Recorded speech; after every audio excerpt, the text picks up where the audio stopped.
Hello friends, I'm Ellie, welcome to Cardboard Design. Today, I will continue to bring you beautiful fairy tales. Fairy tales contain many valuable lessons about life. Let's listen together. The first fairy tale, Little Claus and Big Claus. In a village there once lived two men who had the same name. They were both called Claus. One of them had 4 horses, but the other had only one, so to distinguish them, people called the owner of the 4 horses Great Claus, and he who had only one, Little Claus. Now we shall hear what happened to them, for this is a true story. Through the whole week, Little Claus was obliged to plow for Great Claus, and lend him his 1 horse, and once a week, on a Sunday, Great Claus lent him all his 4 horses. Then how Little Claus would smack his whip over all 5 horses. They were as good as his own on that one day. The sun shone brightly, and the church bells were ringing merrily as the people passed by, dressed in their best clothes, with their prayer books under their arms. They were going to hear the clergyman preach. They looked at Little Claus plowing with his 5 horses, and he was so proud that he smacked his whip and said, "Gee up, my 5 horses." "You must not say that, said Big Claus. for only one of them belongs to you." But Little Claus soon forgot what he ought to say, and when anyone passed he would call out, "Gee up, my 5 horses." "Now I must beg you not to say that again, said Big Claus. for if you do, I shall hit your horse on the head, so that he will drop dead on the spot, and there will be an end of him." "I promise you I will not say it anymore," said the other, but as soon as people came by, nodding to him and wishing him good day, he became so pleased, and thought how grand it looked to have 5 horses plowing in his field, that he cried out again, "Gee up, all my horses." "I'll gee up your horses for you," said Big Claus, and seizing a hammer, he struck the 1 horse of Little Claus on the head, and he fell dead instantly. "Oh, now I have no horse at all," said Little Claus, weeping. But after a while he took off the dead horse's skin, and hung the hide to dry in the wind. Then he put the dry skin into a bag, and placing it over his shoulder, went out into the next town to sell the horse's skin. He had a very long way to go, and had to pass through a dark, gloomy forest. Presently a storm arose, and he lost his way, and before he discovered the right path, evening came on, and it was still a long way to the town, and too far to return home before night. Near the road stood a large farmhouse. The shutters outside the windows were closed, but lights shone through the crevices at the top. "I might get permission to stay here for the night," thought Little Claus, so he went up to the door and knocked. The farmer's wife opened the door, but when she heard what he wanted, she told him to go away, as her husband would not allow her to admit strangers. "Then I shall be obliged to lie out here," said Little Claus to himself, as the farmer's wife shut the door in his face. Near to the farmhouse stood a large haystack, and between it and the house was a small shed, with a thatched roof. "I can lie up there. said Little Claus, as he saw the roof. It will make a famous bed, but I hope the stork will not fly down and bite my legs." For on it stood a living stork, whose nest was in the roof. So Little Claus climbed to the roof of the shed, and while he turned himself to get comfortable, he discovered that the wooden shutters, which were closed, did not reach to the tops of the windows of the farmhouse, so that he could see into a room, in which a large table was laid out with wine, roast meat, and a splendid fish. The farmer's wife and the sexton were sitting at the table together, and she filled his glass, and helped him plenteously to fish, which appeared to be his favorite dish. "If I could only get some, too," thought Little Claus. And then, as he stretched his neck towards the window, he spied a large, beautiful pie. Indeed, they had a glorious feast before them. At this moment he heard someone riding down the road towards the farmhouse. It was the farmer returning home. He was a good man, but still he had a very strange prejudice. He could not bear the sight of a sexton. If one appeared before him, he would put himself in a terrible rage. In consequence of this dislike, the sexton had gone to visit the farmer's wife during her husband's absence from home, and the good woman had placed before him the best she had in the house to eat. When she heard the farmer coming, she was frightened, and begged the sexton to hide himself in a large empty chest that stood in the room. He did so, for he knew her husband could not endure the sight of a sexton. The woman then quickly put away the wine, and hid all the rest of the nice things in the oven, for if her husband had seen them, he would have asked what they were brought out for. Oh dear. Sighed Little Claus from the top of the shed, as he saw all the good things disappear. Is anyone up there? Asked the farmer, looking up and discovering Little Claus. Why are you lying up there? Come down and come into the house with me. So Little Claus came down and told the farmer how he had lost his way and begged for a night's lodging. All right, Said the farmer. but we must have something to eat first. The woman received them both very kindly, laid the cloth on a large table, and placed before them a dish of porridge. The farmer was very hungry, and ate his porridge with a good appetite, but Little Claus could not help thinking of the nice roast meat, fish, and pies which he knew were in the oven. Under the table, at his feet, lay the sack containing the horse's skin, which he intended to sell at the next town. Now Little Claus did not relish the porridge at all, so he trod with his foot on the sack under the table, and the dry skin squeaked quite loud. Hush. Said Little Claus to his sack, at the same time treading upon it again, till it squeaked louder than before. Hello, what have you got in your sack? Asked the farmer. Oh, it is a conjurer. Said Little Claus. And he says we need not eat porridge, for he has conjured the oven full of roast meat, fish, and pie. Wonderful! Cried the farmer, starting up and opening the oven door. And there lay all the nice things hidden by the farmer's wife, but which he supposed had been conjured there by the wizard under the table. The woman dared not say anything, so she placed the things before them, and they both ate of the fish, the meat, and the pastry. Then Little Claus trod again upon his sack, and it squeaked as before. What does he say now? Asked the farmer. He says Replied Little Claus. that there are 3 bottles of wine for us, standing in the corner, by the oven. So the woman was obliged to bring out the wine also, which she had hidden, and the farmer drank it till he became quite merry. He would have liked such a conjure as Little Claus carried in his sack. Could he conjure up the evil one? Asked the farmer. I should like to see him now, while I am so merry. Oh, yes, Replied Little Claus. my conjurer can do anything I ask him, can you not? He asked, treading at the same time on the sack till it squeaked. Do you hear? He answers yes, but he fears that we shall not like to look at him. Oh, I am not afraid. What will he be like? Well, he is very much like a sexton. Ha! Said the farmer. Then he must be ugly. Do you know I cannot endure the sight of a sexton? However, that doesn't matter. I shall know who it is, so I shall not mind.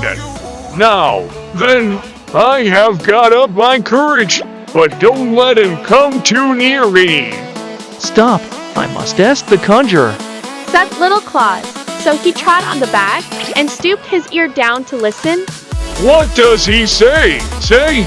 He says that you must go and open that large chest which stands in the corner, and you will see the evil one crouching down inside, but you must hold the lid firmly, that he may not slip out.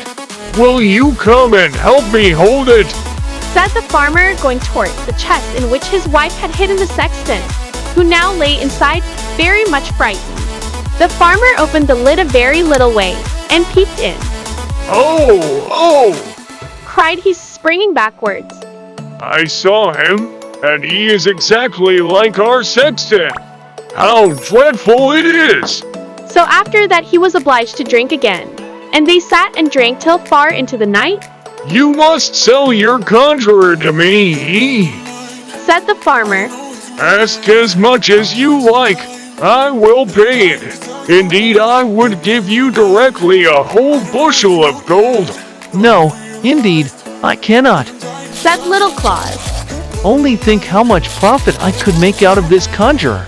But I should like to have him. Said the farmer, still continuing his entreaties. Well, Said Little Claus at length. you have been so good as to give me a night's lodging. I will not refuse you.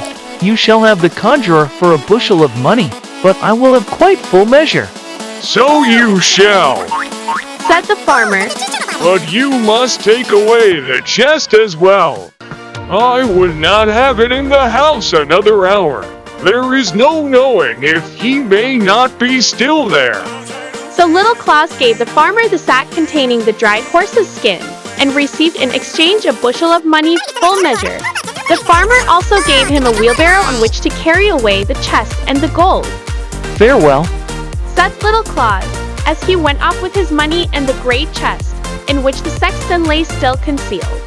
On one side of the forest was a broad, deep river. The water flowed so rapidly that very few were able to swim against the stream. A new bridge had lately been built across it, and in the middle of this bridge Little Claus stopped and said, loud enough to be heard by the sexton, Now what shall I do with this stupid chest? It is as heavy as if it were full of stones. I shall be tired if I roll it any farther, so I may as well throw it in the river. If it swims after me to my house, well and good, and if not, it will not much matter. So he seized the chest in his hand and lifted it up a little, as if he were going to throw it into the water. No, leave it alone! Cried the sexton from within the chest. Let me out first! Oh, Exclaimed Little Claus, pretending to be frightened. he is in there still, is he? I must throw him into the river, that he may be drowned. Oh no! Oh no! Cried the sexton.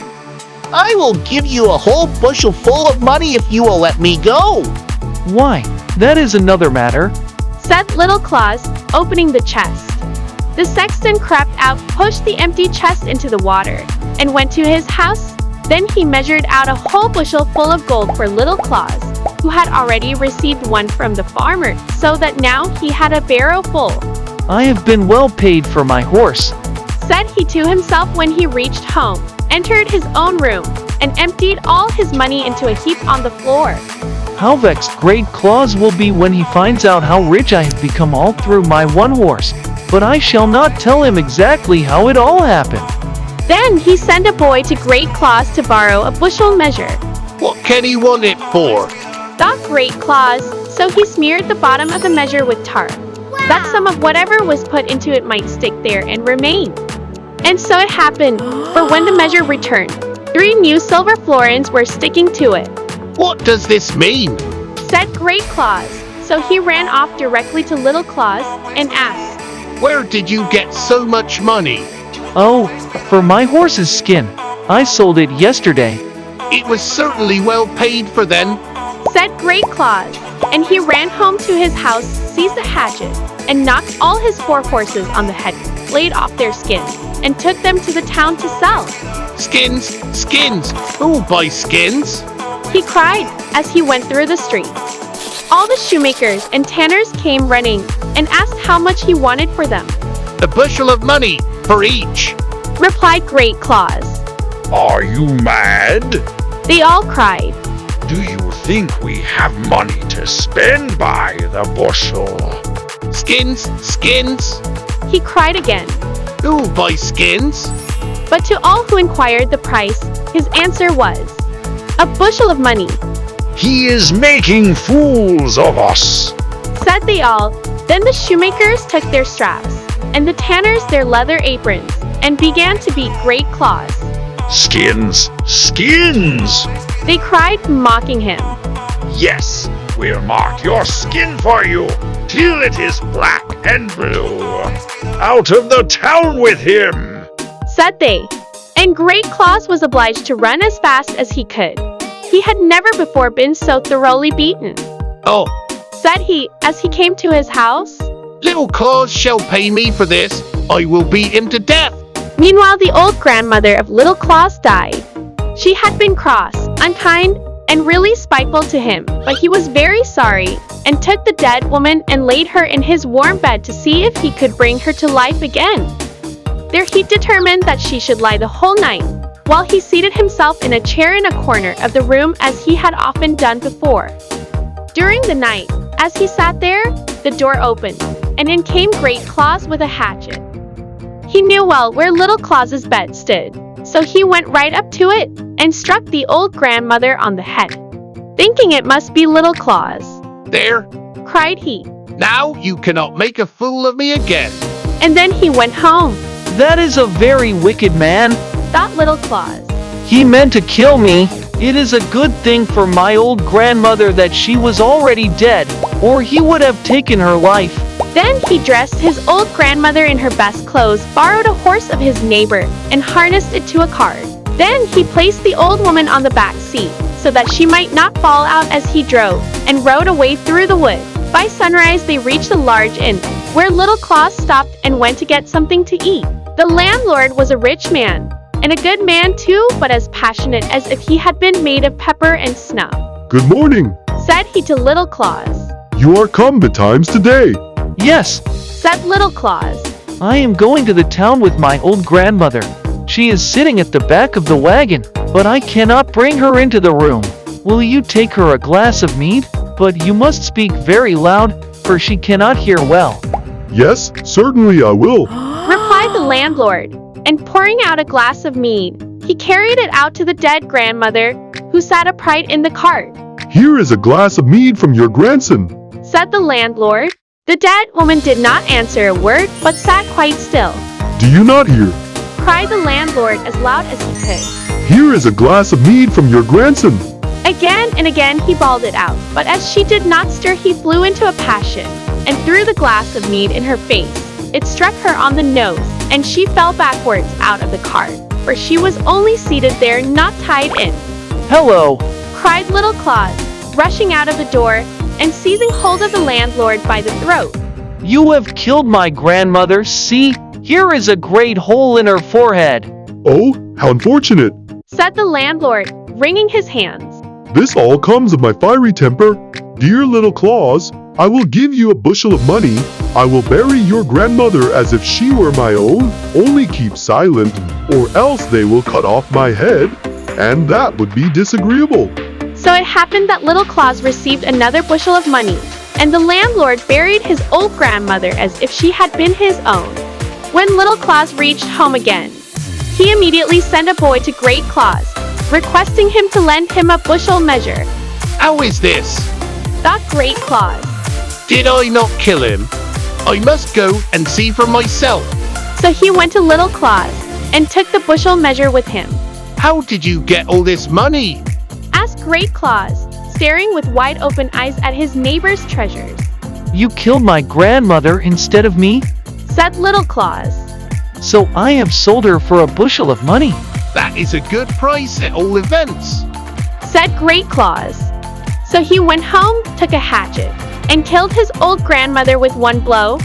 Then he placed her on a cart, and drove into the town to the apothecary, and asked him if he would buy a dead body. Whose is it? And where did you get it? Asked the apothecary. It is my grandmother. He replied. I killed her with a blow, that I might get a bushel of money for her. Heaven preserve us!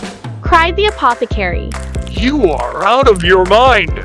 Don't say such things, or you will lose your head.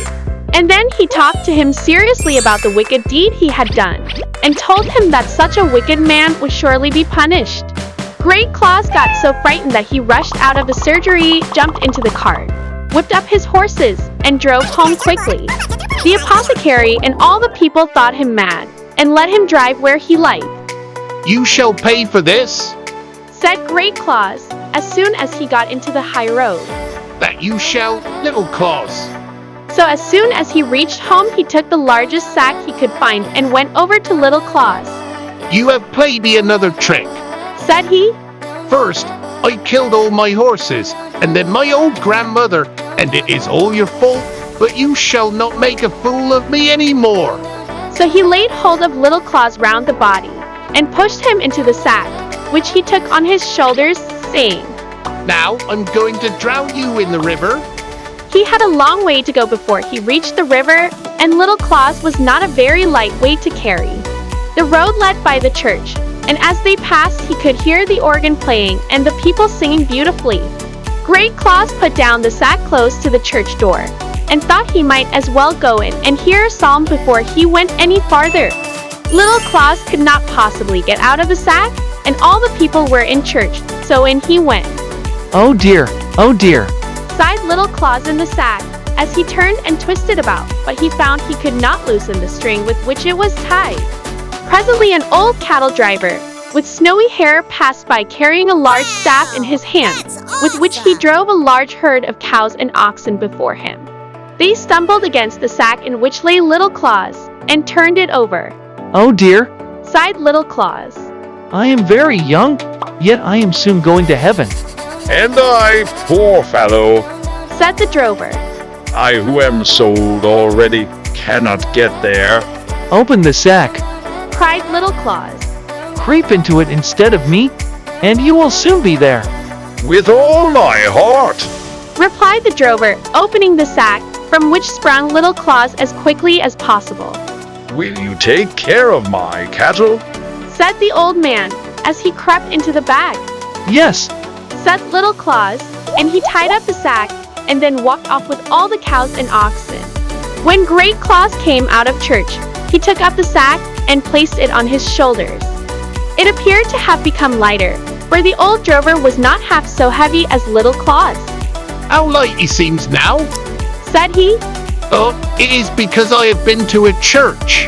So he walked onto the river, which was deep and broad, and threw the sack containing the old drover into the water, believing it to be Little Claus.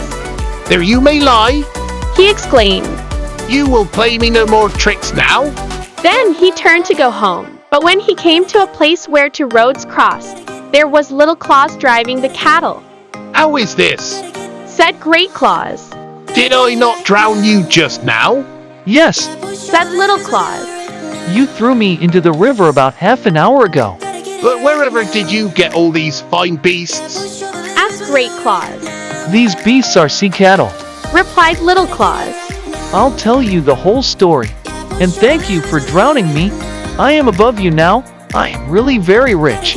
I was frightened, to be sure, while I lay tied up in the sack, and the wind whistled in my ears when you threw me into the river from the bridge, and I sank to the bottom immediately. But I did not hurt myself, for I fell upon beautifully soft grass which grows down there, and in a moment, the sack opened, and the sweetest little maiden came towards me. She had snow-white robes, and a wreath of green leaves on her wet hair. She took me by the hand, and said, So you are come, Little Claus, and here are some cattle for you to begin with. About a mile farther on the road, there is another herd for you. Then I saw that the river formed a great highway for the people who live in the sea. They were walking and driving here and there from the sea to the land at this spot where the river terminates. The bed of the river was covered with the loveliest flowers and sweet fresh grass. The fish swam past me as rapidly as the birds do here in the air. How handsome all the people were, and what fine cattle were grazing on the hills and in the valleys. But why did you come up again? Said Great Claus. If it was all so beautiful down there, I should not have done so. Well, Said Little Claus. it was good policy on my part.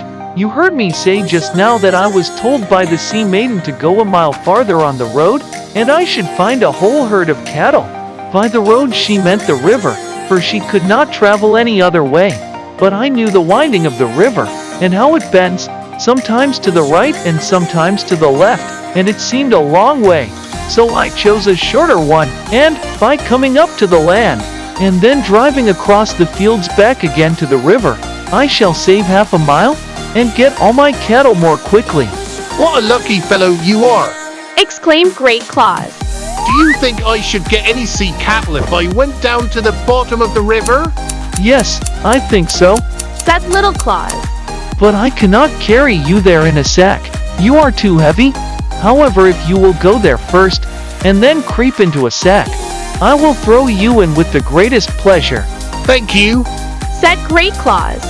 But remember, if I do not get any sea cattle down there, I shall come up again and give you a good thrashing. No, now, don't be too fierce about it. Said Little Claus, as they walked on towards the river. When they approached it, the cattle, who were very thirsty, saw the stream and ran down to drink. See what a hurry they are in. Said Little Claus. They are longing to get down again. Come, help me, make haste, Said Great Claus. or you'll get beaten. So he crept into a large sack, which had been lying across the back of one of the oxen. Put in a stone, Said Great Claus. or I may not sink. No, there's not much fear of that. He replied. Still, he put a large stone into the bag, and then tied it tightly and gave it a push. Plump! In went Great Claus, and immediately sank to the bottom of the river, I'm afraid he will not find any cattle. said Little Claus, and then he drove his own beasts homeward. Little Claus frequently uses cleverness and intelligence to overcome challenging situations. He not only succeeds in keeping his horse, but also deceives Great Claus and benefits from difficult circumstances. The story often illustrates retribution for each person's actions. Great Claus, after killing Little Claus's horse and attempting to deceive him, eventually pays for his cruel actions when he gets beaten and faces the consequences. Great Claus, driven by greed, loses both his herd of horses and his relative. The story warns about the negative consequences of greed and advises careful consideration before taking action. The second fairy tale. The Old Man and His Grandson. There was once a very old man, whose eyes had become dim, his ears dull of hearing, his knees trembled, and when he sat at table he could hardly hold the spoon, and spilt the broth upon the tablecloth or let it run out of his mouth. His son and his son's wife were disgusted at this, so the old grandfather at last had to sit in the corner behind the stove, and they gave him his food in an earthenware bowl, and not even enough of it. And he used to look towards the table with his eyes full of tears. Once, too, his trembling hands could not hold the bowl, and it fell to the ground and broke. The young wife scolded him, but he said nothing and only sighed. Then they bought him a wooden bowl for a few halfpence, out of which he had to eat. They were once sitting thus when the little grandson of 4 years old began to gather together some bits of wood upon the ground. What are you doing there? Asked the father. I am making a little trough Answered the child. for father and mother to eat out of when I am big. The man and his wife looked at each other for a while and presently began to cry. Then they took the old grandfather to the table, and henceforth always let him eat with them, and likewise said nothing if he did spill a little of anything. The initial treatment of the old man by his son and daughter-in-law represents a generational gap and neglect of the elderly. It highlights how society often marginalizes and mistreats the elderly, considering them a burden. The grandson's innocent act of making a trough for his grandparents demonstrates the natural compassion and empathy that children often possess. Children can see beyond physical limitations and appreciate the emotional needs of their elders. You're funny. The story suggests that neglecting and mistreating the elderly may have consequences. The emotional pain experienced by the old man and the remorse felt by the son and daughter-in-law when they witness the child's actions indicate that neglect can lead to a sense of guilt and realization. The story emphasizes the need for empathy and compassion towards the elderly. It suggests that understanding the emotional needs of older family members is crucial for maintaining a healthy family environment.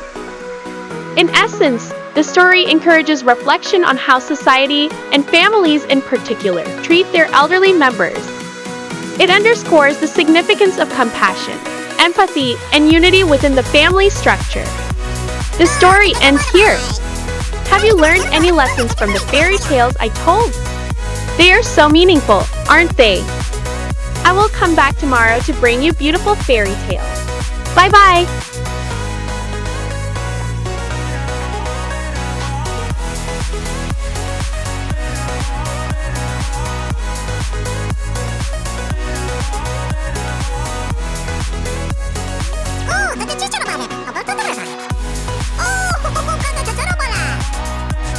Mmm.